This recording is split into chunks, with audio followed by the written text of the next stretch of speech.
Selamat pagi, ibu-ibu, bapak-bapak sekalian, para inisiator, para aspirator dari Forum KTI. Saya melihat banyak wajah-wajah cerah pada hari ini. Mudah-mudahan sudah pada segar, sudah sempat istirahat semalam. Nah, kebetulan saya di sini dapat saya mendapat slot pertama. Jadi ini tantangan yang cukup besar karena ya mungkin sebagian masih belum bangun atau juga masih belum hangat lah. Dan mohon maaf kalau misalnya ekspektasi saya nggak bisa memenuhi ekspektasi bapak ibu-ibu sekalian. Soalnya kalau misalnya dibandingkan dengan yang kemarin, kita kemarin melihat banyak presentasi yang sifatnya aspiratif, ada lagu, ada yang menari. Mohon maaf saya dua-duanya nggak bisa, jadi ya saya coba bantu dengan mungkin presentasi yang cukup singkat dan mudah-mudahan ini bisa jadi semacam pemanasan untuk presentasi berikutnya. Oke. Mohon maaf kalau gitu saya di bawah saja.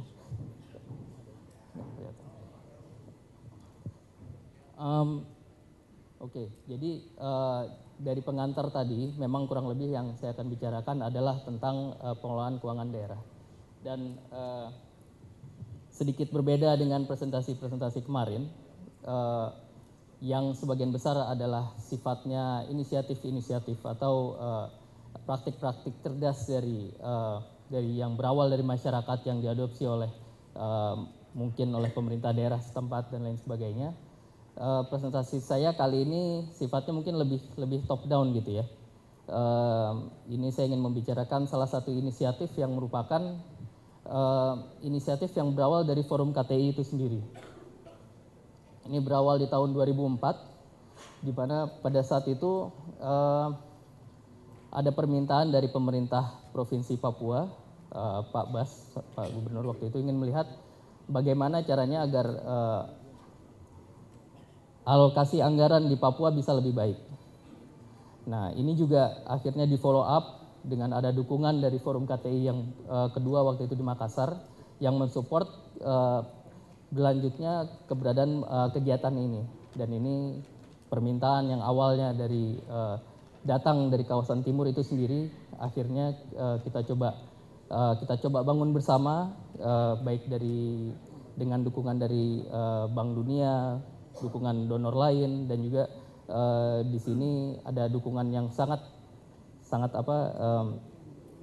besar dari Yayasan Bakti yang ketika pada saat itu masih disebut sebagai SOFE, Support Office for Eastern Indonesia.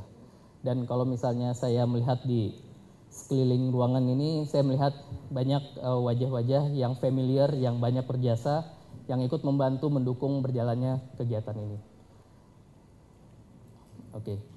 Nah, kegiatan ini adalah pada intinya kita bicara tentang pengelolaan keuangan daerah. Begitu kita bicara pengelolaan keuangan daerah, ada dua hal yang langsung muncul langsung terpikir oleh kita. Yang pertama kita bicara anggaran, yang kedua kita bicara proses pengelolaannya itu sendiri. Proses-proses administratif atau tahap-tahapan yang harus dilalui dalam mengelola anggaran. Nah, tujuan ini memang program ini tujuan utamanya adalah bagaimana pengelolaan keuangan daerah ini kinerjanya bisa ditingkatkan. Dan dalam melakukan kegiatannya itu sendiri kita bekerja sama banyak dengan pemerintah daerah di provinsi-provinsi yang memang ikut dalam program ini dan juga para pemangku kepentingan di daerah itu sendiri. Dan salah satu yang kita pemangku kepentingan ini yang paling besar perannya di sini adalah dari pihak universitas. Kenapa pihak universitas? Karena kegiatan ini terbagi dalam dua tahap. Yang pertama adalah tahap yang sifatnya diagnostik, yaitu melakukan analisis. Ini yang dilakukan oleh teman-teman dari universitas di provinsi-provinsi yang ikut dalam kegiatan ini. Dan juga nanti pada tahap kedua, pada tahap kegiatan capacity buildingnya, itu juga akan dilaksanakan oleh teman-teman dari universitas daerah. Nah, secara umum manfaat apa yang diharapkan dari kegiatan ini? Kita bisa melihat bahwa yang kita harapkan dari sini intinya adalah tujuannya bukan membuat laporan, tujuannya bukan capacity building, tujuan utamanya adalah kita ingin adanya knowledge management atau bagaimana ilmu pengetahuan itu bisa dikelola dan dimanfaatkan dan diutilisasikan secara optimal. Di sini yang diharapkan kita bisa ada dialog yang sifatnya berkelanjutan dan juga pada akhirnya nanti dari dialog tersebut ada peningkatan di sisi kinerja pengelolaan keuangan daerah itu sendiri dan pada akhirnya kita bisa melihat adanya keterlibatan aktif para pemangku kepentingan di daerah.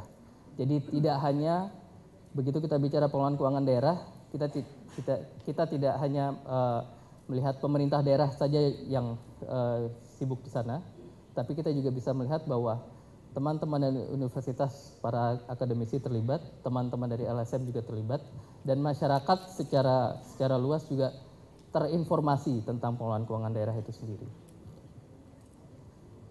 Nah, sekarang sejak dari tahun 2004 sampai 2012 di kawasan timur Indonesia kita telah melakukannya di 8 provinsi.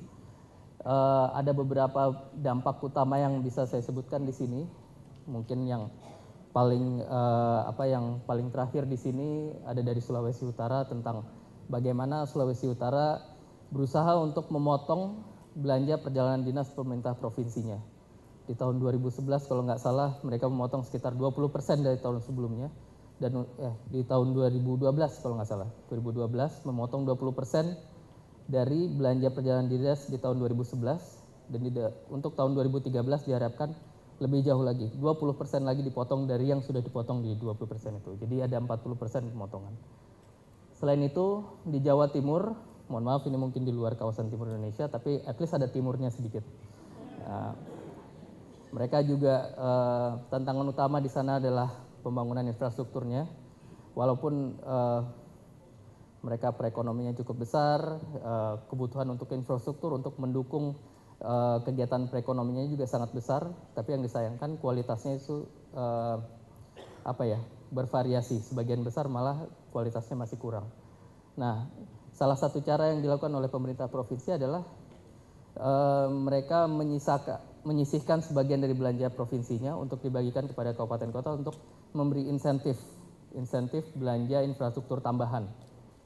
Dengan harapan dengan adanya insentif ini pemerintah kabupaten saja di Jawa Timur akan ikut menyisihkan sebagian lebih banyak anggaran untuk infrastruktur. Di Gorontalo saya melihat ada beberapa perwakilan di sini, misalnya Pak Arianto juga. Peningkatan porsi belanja pendidikan yang cukup signifikan di pemerintah provinsi. Dan di Papua ini adalah dampak mungkin yang bisa cukup awal adalah perbaikan struktur belanja yang tadinya piramida terbalik diusahakan jadi baik lagi, jadi lebih besar dimanfaatkan untuk masyarakat pelayanan service, basic services. Dan juga yang lebih jauh lagi adalah teman-teman dari Universitas Cendrawasih, mereka mendapat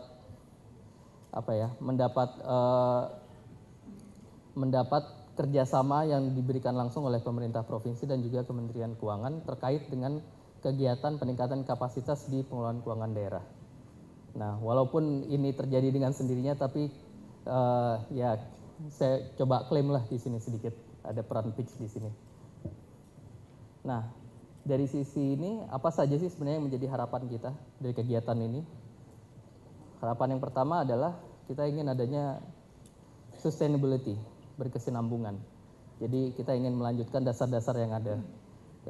Walaupun ini sifatnya memang sebagai program yang pada suatu saat nanti pasti ada akhirnya, tapi kita ingin dari awal melanjutkan kegiatan ini bisa di pick up atau mungkin juga bisa dilanjutkan oleh pihak-pihak yang memang sudah terlibat. Misalnya teman-teman dari universitas kalau bisa dan memang perlu, mereka bisa melakukan analisis ini sifatnya lebih independen, melakukan sendiri walaupun tidak ada permintaan dari kami. Dan pemerintah daerah sendiri, mereka melihat ada pentingnya kegiatan ini bisa meminta langsung kepada universitas untuk melakukan analisisnya. Nah, dan yang lebih penting di sini adalah ada dialog yang berkesinambungan yang bisa berjalan terus. Nah, yang kedua, kita juga kegiatan ini kita berusaha untuk bekerja sama dengan kegiatan-kegiatan lain dan juga dari kerjasama ini telah muncul beberapa inisiatif, baik yang contoh-contoh di sini adalah inisiatif-inisiatif yang merupakan kelanjutan dari kegiatan pitch di berbagai provinsi. Contoh yang pertama adalah Pusat Data Keuangan Daerah. Ini kita sekarang sedang rintis di Sulawesi Tenggara, Sulawesi Utara, dan juga di Papua. Ini di Jawa Timur khususnya pemerintah provinsi mereka mengembangkan suatu lab keuangan daerah. Jadi intinya adalah yang diinginkan setiap pegawai negeri yang bekerja di provinsi pada tingkat provinsi dan nantinya pada tingkat kabupaten kota juga di Jawa Timur, mereka harus melalui pelatihan di lab ini. Jadi di sini kita melakukan dukungan teknis untuk pemerintah provinsi Jawa Timur untuk mengadakan lab keuangan daerah ini. Dan yang ketiga adalah ini salah satu permintaan yang baru datang kepada tim pitch adalah, dan ini kita sangat menerima dengan gembira karena di sini pemerintah Kota Tomohon mereka meminta untuk pelaksanaan pitch dan bekerja sama dengan Universitas Samratulangi tanpa ada keterlibatan Bank Dunia di sini, keterlibatan Bank Dunia atau donor lain. Jadi ini sifatnya independen dengan biaya pemerintah kota sendiri. Nah, selain itu kita juga kita berusaha untuk membuat kegiatan ini menjadi suatu kegiatan yang relevan dengan berbagai kegiatan dilakukan oleh pemerintah. Di sini dalam konteks pengelolaan keuangan daerah kita berusaha untuk mendukung kegiatan-kegiatan yang dilakukan oleh Kementerian Dalam Negeri khususnya tentang evaluasi kinerja keuangan daerah dan juga membantu dalam pengembangan kapasitas internal Kementerian Dalam Negeri terkait PKD ini. Dan juga tentang inisiatif-inisiatif lain, program-program lain terkait MP3EI, MP3KI, rencana aksi nasional dan daerah tentang gas rumah kaca dan lain sebagainya. Dari lembaga lainnya kita berusaha untuk bekerja sama. Di sini kita bisa melihat bekerja sama juga dengan AusAid, dengan pihak dari SIDA Kanada, dan mungkin salah satu yang sedang kita rintis sekarang adalah melakukan suatu diagnostik perekonomian Pulau Sulawesi. Jadi kita coba melihat suatu unit atau satu kesatuan wilayah Sulawesi dan bagaimana tantangan dan juga potensinya dalam pertumbuhan ekonominya. Dan yang di sini yang terakhir kita juga berusaha bekerjasama dengan pihak dari Jawa Post Group untuk memberi input dan juga mendukung dalam hal otonomi award-nya.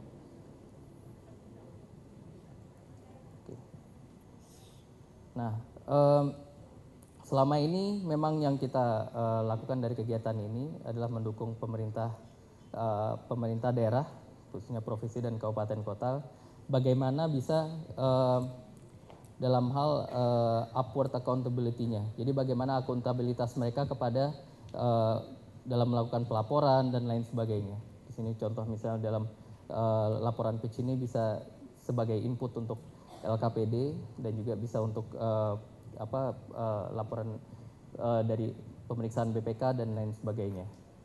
Tapi ini apa yang selama ini kita lakukan.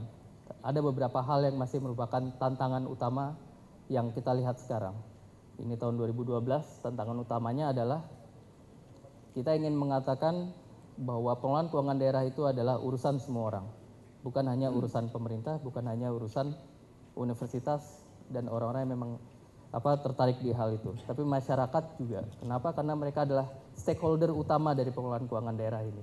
Mereka yang nantinya akan menerima manfaat dari anggaran yang dimanfaatkan oleh pemerintah daerah. Dan di sini kita bisa melihat bahwa dari akuntabilitas ke bawah, jadi lebih ke arah para masyarakatnya, bagaimana kita bisa mendukung pemerintah daerah dalam bertanggung jawab atas kinerja pelayanan publiknya untuk masyarakat. Dan ini ada beberapa inisiatif yang mungkin masih berjalan, sedang kita rintis juga. Yang pertama adalah yang kita harapkan teman-teman dari akademisi dari universitas bisa melihat pentingnya kegiatan serupa Kita nggak peduli brandnya mau pitch, mau kegiatan apa, tapi intinya adalah mereka bisa melakukan analisis yang serupa untuk melihat kinerja dari anggaran pemerintah daerah. Yang kedua tentang survei PKD itu adalah melihat dari sisi kapasitas pengelolaan keuangan daerahnya. Ini ada beberapa metodologi sederhana yang bisa dimanfaatkan untuk mengukur kapasitas keuangan daerahnya, pengelolaan keuangan daerahnya. Di sisi media, kita berusaha untuk bekerja sama dengan media. Beberapa inisiatif yang kita rintis sekarang adalah berusaha untuk melakukan diskusi-diskusi informal dengan teman-teman media. Kita ingin, begitu kita bicara tentang keuangan daerah, khususnya dalam konteks media, keuangan daerah itu beritanya tidak melulu tentang korupsi. Banyak aspek dari keuangan daerah yang masih bisa digali. Dan yang terakhir, mungkin ini mohon maaf, kok jadi lembaga kemasyarakatan, kayaknya agak salah ini. Ini harusnya kita ingin mengembangkan bagaimana kita bisa bekerja sama dengan teman-teman dari lembaga-lembaga swadaya masyarakat, LSM, NGO, CSO, atau apa aja istilahnya, Ornop. Bagaimana kita bisa sama-sama menganalisis anggaran tersebut dalam melakukan advokasinya dan bisa melihatnya sebagai suatu dari perspektif yang lebih luas. Jadi kita bisa melihat bahwa